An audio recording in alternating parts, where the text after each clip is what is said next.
let's see how long it take you. 1, 2, 3, go. What even is this? I don't even know what this is. Girl, you doing good. Oh, you know what? You beat the record. You beat the record. Yeah. You the fastest one. Tommy, is you cute? My love is pure. Tommy, is you cute? My love is pure. Show your love for Taquita Love. Comedy is cure. What's up, Brooklyn Jones? Taquita. We go way back. We go so far back. Man, the first time I don't even know when I met you, but I worked with you for the You're So Lazy video, which was my parody. I'm so lazy, the Iggy Azalea fancy parody. Yeah. When I tell we you, knew each other before that. 100%. But I think when we worked together, it was a part of the video where we did something in sync and unintentional. Yeah. You know what I'm talking about? And it was to the beat. I turned our heads at the same time. Right. Things like that. I was like, man. Yeah. It's like that was a long time ago. That was a long time. And then fast forward, like we worked together on so many projects. Hopefully we'll be working together on a project. We fingers crossed. We waiting to hear back. When you see we both together, give us the info. Okay. No, we don't. Well, I wanted to ask, where you from? Oh, I'm from Brooklyn, New York. East New York in the house. Oh, okay. Yeah, that's why. Yeah. I just brought myself, you know what I'm saying? No. It's a stage name. I chose to not use my real name in the public because it just felt weird to me. Okay. Because like since I started doing comedy and then I was on Flex and Shanice's show, people started to recognize me outside.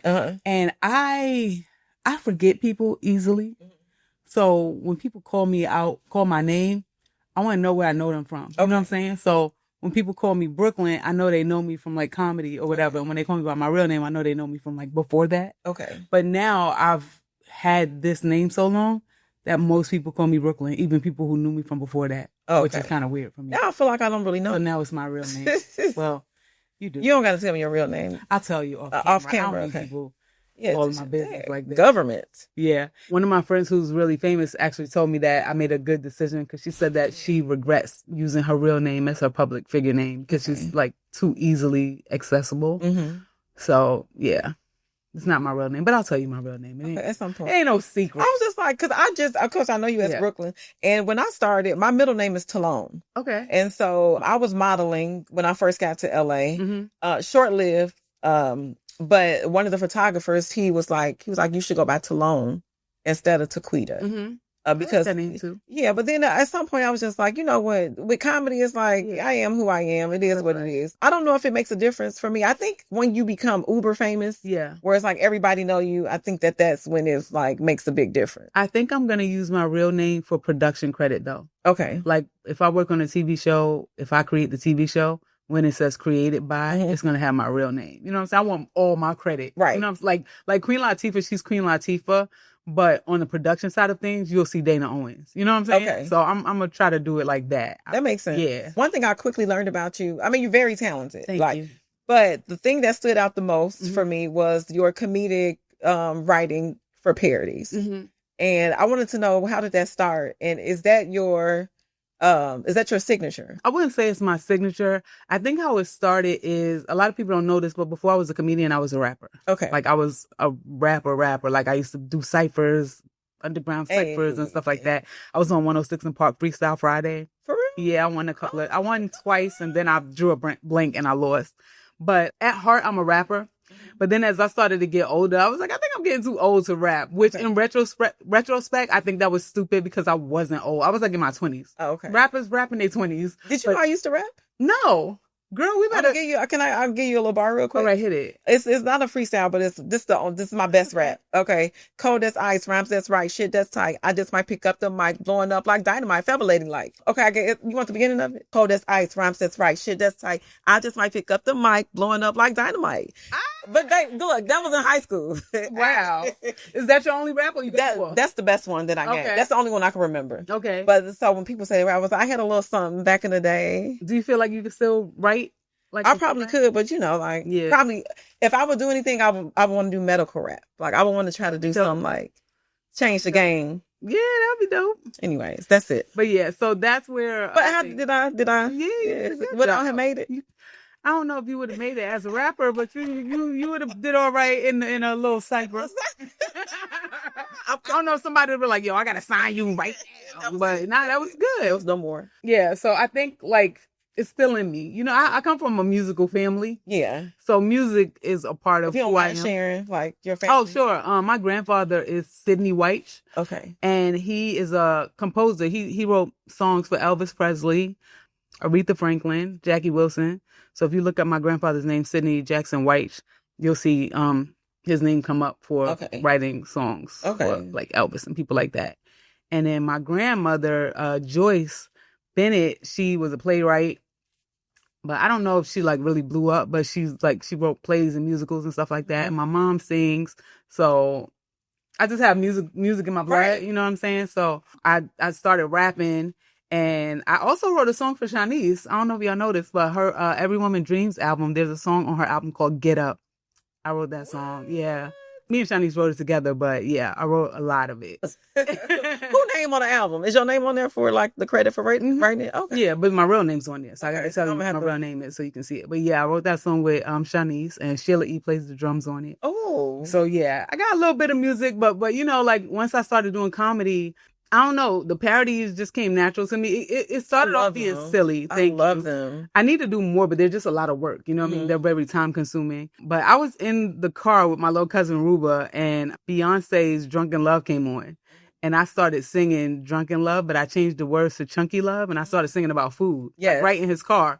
And he was like, that's funny. And I was like, I should make a whole song of that. And when I got in the house, I just like wrote the song in like 10 minutes. And I was like, this is a real song. I was like, I should do a video. It just came out of nowhere. Yeah. I feel like that's a game changer because nobody's really doing it on the level that you've done it. Yeah. You know, I was doing like full out music videos. Yes. And they were dope. Thank you.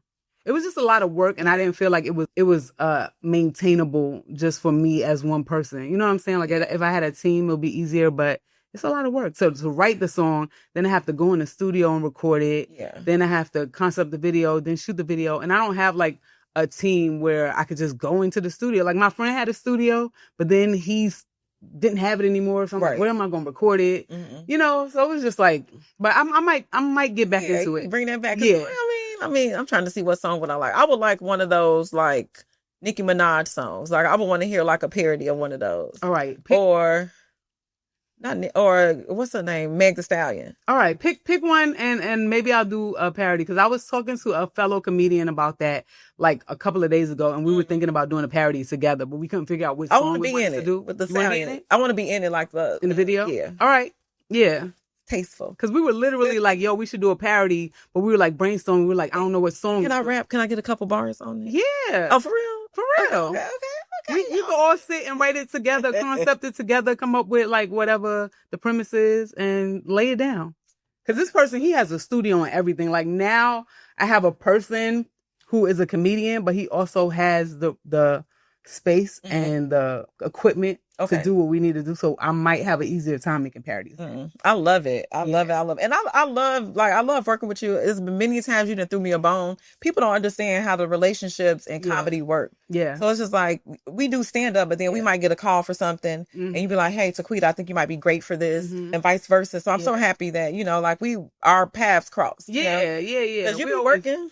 We always look out for each other. Anytime I hear of an opportunity, I think one of my fellow comedian homies is good for, I'm always going to hit y'all up, you know? I love it. Well, thank you so much for coming. Thanks for having me. You know, my background's nursing. So I always like to ask my comedians and my guests if they have any unexpected trips to the emergency room, crazy medical stories, home remedies that are outrageous. Okay. I actually do have a crazy medical story. I gotta tell y'all, some of these doctors are quacks. Y'all gotta be careful. Quacks? Quacks, yo. Especially like in the emergency room. That's where I met the most quacks, okay? So this particular story, I was young. I was probably like late teens or whatever.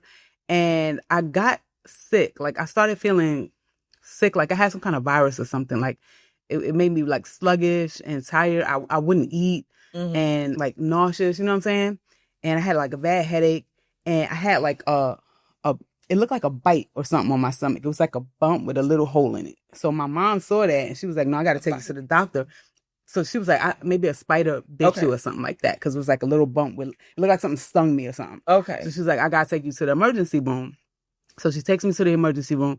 She's like, my daughter, I think she got bit by something because she has like a little mark on her stomach and she's been feeling sick for the past couple of days. She won't eat or anything. The triage nurse saw the bump, flipped out, was like, she might have meningitis. She might have something that's super contagious. So they like skipped me ahead of the emergency room was packed. They skipped me ahead of everybody. They put like a red sticker on my chart, rushed me to the back, put me in like this quarantine area away from everybody. I'm like, oh my God, like what's wrong with me? Why are they rushing me back here? Like, yeah, it seemed like something like really serious, right? So they're like, you could have meningitis. So I'm freaking out. I'm sitting back there waiting for the doctor to come tell me like what's going on. Since they rushed me back there, I'm thinking they about to treat me or do something right now. Fast forward or slow forward to 4 hours later, nobody has come to check on me. And my mom was like, yo, where y'all at? Like y'all rushed her back here, skipped her ahead of everybody in the emergency room, and then nobody's here. The freaking nurse comes in and says, oh my God, I'm so sorry. I forgot about you guys. Oh my God. She literally said but it that. took y'all 4 hours to make noise to let them know like, hey, y'all forgot about me. We were like looking out, like what's going on? Yeah. But it was just like, I don't know. It was just weird. Like I've been to the emergency room before, so I know like everything takes a long time. Mm-hmm. So that part wasn't weird to me, but the part that was weird to me was like to rush me back there and then make me wait. You know what I'm saying? It was kind of like you making it seem like it's life or death. And you to let me sit here to die. Yeah. So they were like, oh, we forgot about you. My mom was like, what the hell? So then like after they remembered that we existed, they start examining me and stuff. And this is where the stuff got crazy. They kept diagnosing me with different things. First, they said I had an STD. Right? They were like, we think you might have a sexually transmitted disease. And I'm like, how? I'm not even having sex. Like, I'm a teenager. I haven't been with anybody. Like, how do I have an STD? And then they go back. They're like, oh, you haven't been with anybody? Okay, let's go back. So then they come back and they're like, we think you might have diabetes. I'm like, well, how the hell did I get diabetes? They're like, your blood sugar is really, really low. And that's a dangerous sign. And my mom's like, her blood... Right. These were some quacks. And my mom's like, her blood sugar is probably low because she hasn't eaten in a couple of days. I told y'all she was sick. She hasn't been eating. So her blood sugar is probably low from that. They're like, oh, she hasn't eaten. Oh, okay. They go back. Then they come back and they're like, we have to run some more tests because you have blood in your urine. Mm-hmm. And they're like, that could be like a major problem. And I'm like, I had my period. Right. So, you know what doctor, where was you at? Was you at a real facility? Right. I was at an emergency room in Brooklyn. I think it was called Brooklyn Hospital. It was a hospital downtown Brooklyn, a couple of blocks from Junior's Cheesecake Place where P. Diddy made all them kids walk. That's where I was at, in the damn emergency room. So after they diagnosed me with every disease that they could think of, they came to the realization that I just had like some kind of virus. So they gave me some Mylanta and sent me home. That's it. They did all that for over the counter. I didn't even take the Mylanta. I was like, they can go to hell. A couple of weeks later, I get a bill for like $800. And I'm like, they charged me $800 for my Mylanta and some raw diagnosis. So what I did was I wrote them a scathing letter. I cussed them out in that letter and said everything that happened. Yeah. About how they rushed me to the back, made me wait forever, and then diagnosed me with everything without asking me any questions or running any real like tests. And that bill magically disappeared because I was like, I'll sue the hell out of y'all. When you let somebody know, when you in the wrong, like, yeah. But so I'm trying to see because I don't want them to represent what the profession I work in, Yeah. I'm trying to see where the ball was dropped. Like, I think the secretary probably put you back there and was like, they probably, you know what I'm saying? I think they need to throw that whole hospital away. I hope they did. That was when I was a teenager. I'm old now. I hope they got their act together. But a lot of it, in my youth, I noticed a lot of like not good medical stuff. Like when I was like 6 years old, the doctor told my mom I had cataracts. She's like, where the hell would a 6-year-old get cataracts from? Like, he was like, I'm out of here. Some people, their medicine is a practice. Yeah, that was at Bellevue Hospital. So maybe one of the people from the G building got out and was posing as a doctor because that sounds crazy to me. The G building, if you don't know, is where they put all the crazy people in Bellevue Hospital. So yeah, I did not have cataracts. I had 20/20 vision. I don't know why they. Well, thank God you okay. Thank you, Lord. I'm just like I can't. I mean, I can believe it because I'm a nurse, and I think I went to the emergency room for. I had a muscle spasm in my right shoulder, and it set off, and I couldn't move. So literally, I was in the emergency room, like my shirt half hanging off. And I could barely drive myself to the emergency room. So I probably look homeless when I went in there. A headscarf. Yeah. I probably had to mix my shoes. And I was just like in so much pain. Yeah. I get there. The doctor he gives me an injection of lidocaine. Mm-hmm. Right. And so I'm just like, I'm telling him I have muscle spasms in this area from a car accident, from a while back. And I was like, I need something like an anti-inflammatory. I'm saying I'm a registered nurse. I know my body. Mm-hmm. I need he did not give me anti-inflammatory. And it was like, the name of the medicine I wanted was Toralac. Toralac is not a narcotic. I think the fact that I knew like what to say, maybe he was like, oh, was she drug seeking? So they treated me like I was trying to get, some drugs. And I'm like, I'm not asking for no fentanyl. Like if I'm a nurse, I know what the drugs are. Yeah. But I'm like, this is too much for me, the pain. So he refused to treat me with pain medicine. He gave me over-the-counter prescription for 3 muscle relaxants, not a prescription for 3 pills. And I was like, so you gonna make me pay a copay more than what the pills are worth for 3? And he was just like, well, and so I literally had to call another doctor while I was on the phone at another hospital because, sometimes we could do that. Mm-hmm. And then I was told them what happened and they had everything ready for me when I got there. By the time I got to the other place, the numbing lidocaine had wore off. But I'm like, this is in like 2023. Yeah. So I'm like, where are you getting your information from? And like, what kind of practice are you running? Yeah. Like to not give me pain. I'm in pain. Like and I wasn't asking for no morphine or nothing like that. I don't like the way I'm glad. I found one of them things. They in trouble? You don't know. They don't tell you. I don't think, because they be your practice and sometimes it be new doctors and they figuring it out.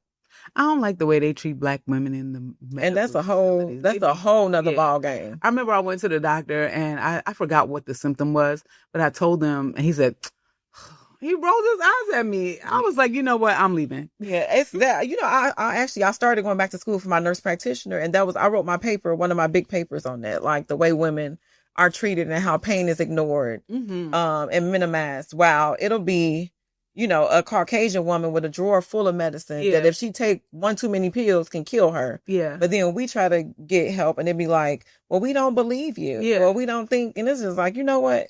The way to change that is for us to be the ones providing for us. That is a fact. We need our own stuff. Yeah. I wanted to ask you some questions. Okay. But people always tell me, oh, Taquita, you're a nurse and a comedian. How do you do it? How do you blend both of the worlds? Uh-huh. And for me, I like to, it's hard, but I feel like, we kind of make it work. Yeah. So I wanted to ask, because comedians are always like, we know that laughter is the best medicine. Absolutely. And so when you provide laughter, it feels like giving medicine at some point. So I wanted to, challenge you. Do you think that you could like survive in my world as a nurse? Oh, hell no. No, absolutely not. First of all, I am a hypochondriac. So every time somebody came in with something, when they leave, I think I got it too. I'm like, oh my God, I think I done caught whatever they got. So I don't even like being around people like that. I don't like touching people and I don't like people touching me. So I could not touch anybody. Like, you nurses, y'all gotta really touch people. Like, you gotta, give them business. Huh? Handle business. Yeah, you gotta like give them medicine and blood tests and stuff. I'll be like, ew, blood. Like, nah, I could never. I'll be like, they'll be like, I'll be like, go over there. I could never. Like, I respect y'all so much. Whatever you make, you should make triple because y'all are amazing beings. I could never. I do believe you probably know more than what you think you do. Okay. So I'm gonna ask you some questions. I'm putting my lab coat on so you know it's real. She putting on the lab coat, y'all. It's getting official. I'm getting traumatized, PTSD. Yeah, some of the stuff I've been through at the doctor. Okay, I got a few acronym wordplay questions for you. Okay. Do you know what DNR stands for? That I do know. Do not resuscitate. Okay. I took a CPR class. Oh, see, now you probably know more than what you think you know. Let me see. CPR. Why now that I don't know what it stands for. Why did you take it? Because I just wanted to know how to save somebody if something was wrong. Because I was like, what if there's a situation, somebody choking or something, and I don't know what to do? So I took the class for that. And then like a week later, I ended up saving this little boy who was choking on a potato chip on the train. Why you letting the girl? Be saving lives out here, okay? What, the Hamlet maneuver? Well, in the CPR class, I learned, like, if a baby is choking or whatever, like, you put your hand, like, right there, you kind of turn them upside down, you hit them on their back real hard. So the baby was choking, and his mother ain't know what to do, And, you wait for somebody else to do something. So I'm looking around waiting for somebody else to help the little boy. Nobody is helping. Everybody's just looking. So the CPR class was fresh in my head. So I went to the lady. I was like, do you mind if I help him? And she was like, yeah. So I tried to get him out of the stroller, but the little belt was stuck. So I just picked up the whole stroller, turned it over. Girl, bad. Them little cheap strollers, the little flimsy ones, The one the baby dolls cloth and the metal. That's it. So I picked up the whole stroller, turned the little boy over, and just like beat the hell out of him. And he was still choking. It was making me nervous because I thought I was gonna have to do the other thing where you put your finger in and hook it out, but I didn't want to do that because I was scared I was gonna push it more in. I didn't want to do that, so I was like beating the hell out of this lady's little boy. And finally, the chip came out, and he was good.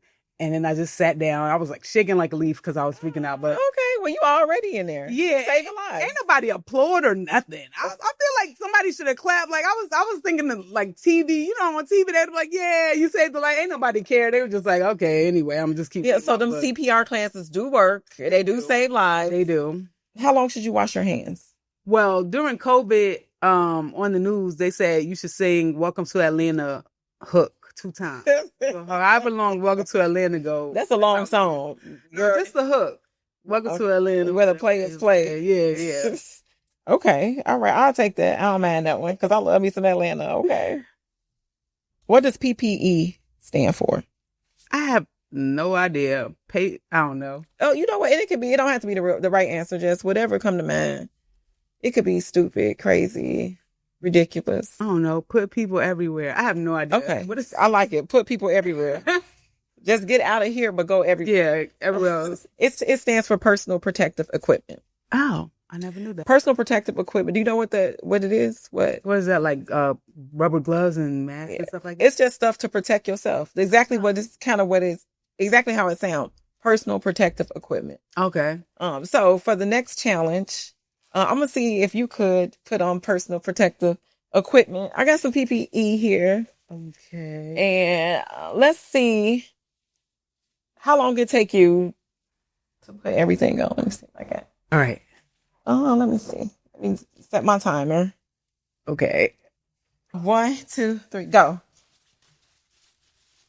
What even is this? I don't even know what this is. Okay, I've been using apron. Got it. Apron. Right. Oh, you got picture. Oh, we got sleeves. Oh, girl, you're doing good. It's 14 seconds. You almost ready to go up in this room to take care of this patient and save their life like you did with that boy with the chip. Like I did. Oh. All right. Oh, shoot. Mr. Boo. He's bleeding out.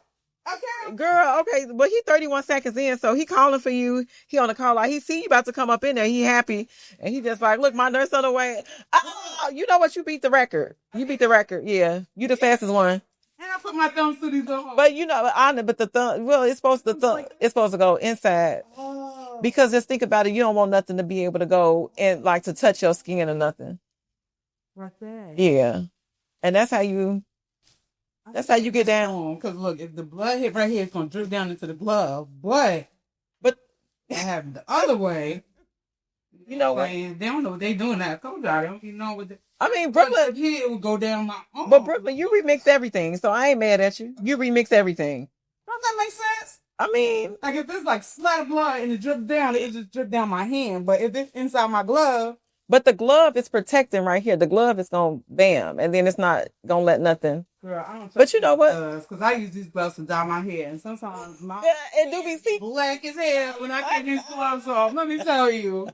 So the glove. I want you to your camera. Tell them your name and how you did with the PPE challenge for Comedy is the Cure. My name is Brooklyn Jones, and I beat everybody on the PPE challenge. Okay, I'm out here saving lives, so don't play with me. She right. She did. She killed it. Her patient survived. And then tell us where we can find you. You can find me on Instagram at It's Brooklyn Jones and TikTok at It's Brooklyn Jones. And my website, It's Brooklyn Jones, is under construction, but it's going to be the same thing. Oh, thank you so much for coming. Thanks for having me. I hope you